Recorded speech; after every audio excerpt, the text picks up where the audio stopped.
In Lansing, Michigan, October 1995, Bob Liston. I was there when ADAPT took on one of the up-and-coming Republican governors. The bitter cold of an unusual October day in Michigan, the betrayal of a disability rights organization, and incredible multi-hit targets in October of 1995. To be quite honest, I was panicked that ADAPT was coming to Lansing, Michigan, my home state at the time, for fear that those of us active in ADAPT in Michigan would somehow let down the group and or there wouldn't be the action for a great national event we had all come to expect. In reality, it was one of the best actions I had ever been on, with some slight possible bias there. We were just getting used to this new Governor Engler, a short little Pillsbury doughboy kind of guy, who was lockstep in line with Newt Gingrich and pushing for all Medicaid to be given to the states in the form of block grants, giving states even more power and control with less oversight. Engler was someone we all were looking forward to hit as a target, but just weren't sure how it would be pulled off. At the same time, we had gotten a verbal commitment in the spring from Representative Gingrich to introduce the Community Attendance Sports Act, but he continued to stall efforts to actually introduce the bill, and we were coming up on the end of the congressional session. So we started thinking creatively about how to hit Newt while we were in Michigan. On Saturday, folks started rolling in from all over the country to a downtown hotel in Lansing, an easy 2-block stroll to the state capitol building. Lansing is used to having a lot of folks with disabilities downtown this time of year because of a regular state disability conference held at this hotel. So nobody paid much attention to the influx of several hundred people with disabilities. As part of the local leadership team, I was in the advance group driving around trying to figure out just what we were going to do and how. What were the targets to hit and how would they be accomplished? In advance of ADAPT coming to town, Verna Spaeth and I had several conversations with various folks within the disability community who were not part of or particularly supportive of ADAPT. Our hope was to get as much local support as possible, as well as get any inside information we might be able to. In doing this, we found out from a leader of a disability coalition who happened to live in the same hood as the governor where the governor's residence was. We were able to get the address and we scoped out that location. After our usual trainings and updates on Sunday, on Monday, ADAPT set out to tackle one of the first double hits that I have been involved in. We split the group into two, about 200 people each, and went to the two largest shopping malls in the Lansing area.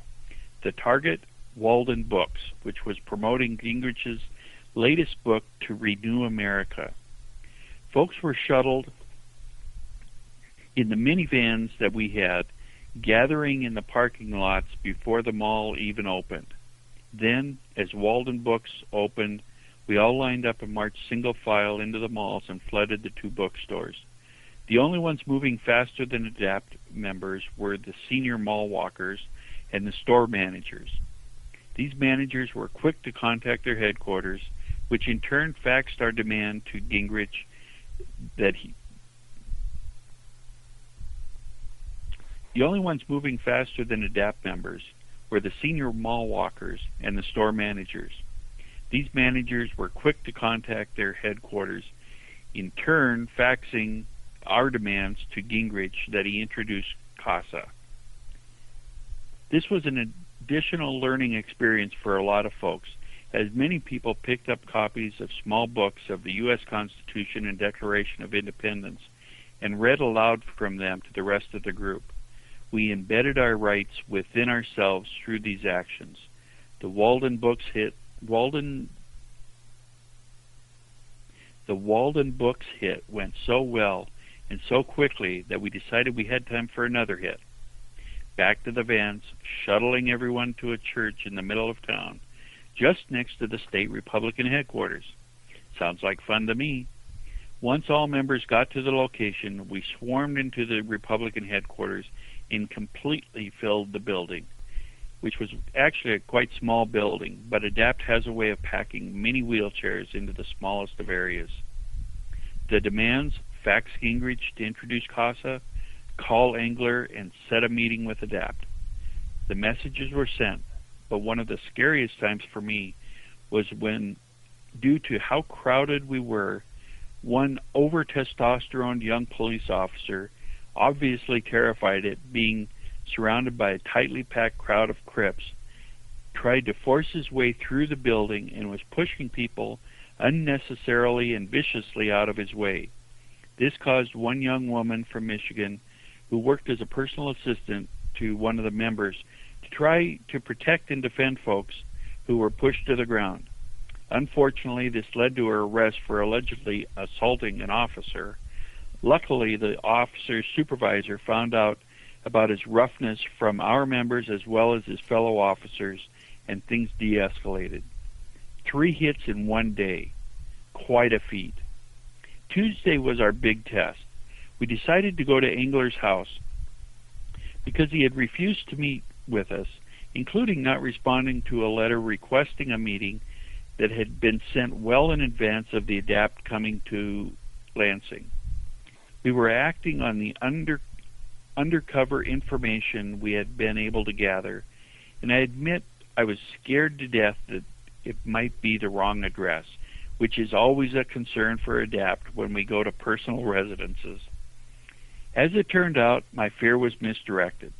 The address was correct, but as I found out later, the person who gave me the info had a change of heart and ended up calling the governor's office, telling them we were going to be there. But in true ADAPT style, the long-term care gods were watching over us. We had gathered our hundreds of troops in a park out of sight of the governor's house, freezing in the unusual frigid cold spell that had come in overnight. We headed out in true ADAPT stealth mode at just the right time. I happened to be up front, and as we were getting closer, I turned to Stephanie Thomas on one side, Linda Anthony on the other, asking for suggestions about getting through the closed gate that came into view as we approached. In true ADAPT karmic fashion, just as we got to the closed gate, as though on cue, a carload of staffers headed away from the house, opening the slow-moving gate. This was our chance. Everyone dashed for the gate before it closed, some stepping to hold the gate for others. We got well over 100 people inside the house grounds before the gate finally closed and the state police arrived. I happened to be right at the front door, which seemed to be 6 inches thick in solid mahogany, or some other very hard wood. We knocked on the door, bruising our knuckles and chanting continuously about getting a meeting with the governor, until some of the staffers came to the house. They said the governor would not meet with us, but they offered up some other department heads instead. As hard as that administration tried, their message to the media was that we were terrorists of the governor's triplets. But it didn't get too far, as the children had been seen being taken from the house hours earlier. After hours of occupying the front of the residence, the police started to arrest some outliers who were coming over the fence. This was also one of the first places I have ever been where the police refused to allow food or water into our folks, although they were very concerned about our well-being due to the snowy, cold weather conditions. They were more than happy to let folks leave to get warm, but not to feed them. How stupid do we look? We are ADAPT. We are power. By late afternoon, it was obvious that we were not going to get our demands met, so we lined up and marched off the governor's grounds, right through a gauntlet of media that had congregated throughout the day. I was the last person out and have never been so proud in my life. We had pulled it off in Michigan. On the last day, when the weather turned back to a wonderfully warm fall day, we marched the 2 blocks to the state capitol, and after a quick press conference, ADAPT moved in every direction possible and completely shut down the building. Folks could not get in or out, except the foolishly determined ones who were escaping through ground floor windows. This was a very proud day for me, as a young friend of mine who has a cognitive disability, but strongly believed in what we were doing, along with his mother for support, helped take over one of the side doors of the Michigan Capitol. And he held it for the entire day. I was so proud of his diligence and commitment. At the same time, toward the end of the day, I experienced the opposite feelings, as the state police forced one door open so the senators could get in and get to the floor. I had to watch many legislative friends and usual supporters decide it was more important to take their seat in the Senate rather than support us and not cross our line. One of my less fond memories of this action is remembering Bob Kafka and myself both continually getting out of our wheelchairs and crawling past the police, only to have them carry us back each time to where we started. It seemed that every time we got carried back, the lower our pants went, mine at least, which is why my wife continues to refer to us as the two bear Bobs. This particular action was a turning point in my life. It completely changed me from committing part-time to adapt and part-time to wheelchair tennis to committing wholly to adapt. It also proved to me the old adage, keep your friends close, your enemies closer. I was so outraged with those members of the disability community in Michigan who either betrayed our confidence about hitting the governor's office or who suddenly distanced themselves from our activism in the media that it took more than a year to get over. The power that Adapt Michigan gained as a result of this action and the overall Adapt successes over the years since have left them in the dust and more than validated every action we took. It truly set the tone in Michigan for nothing about us without us.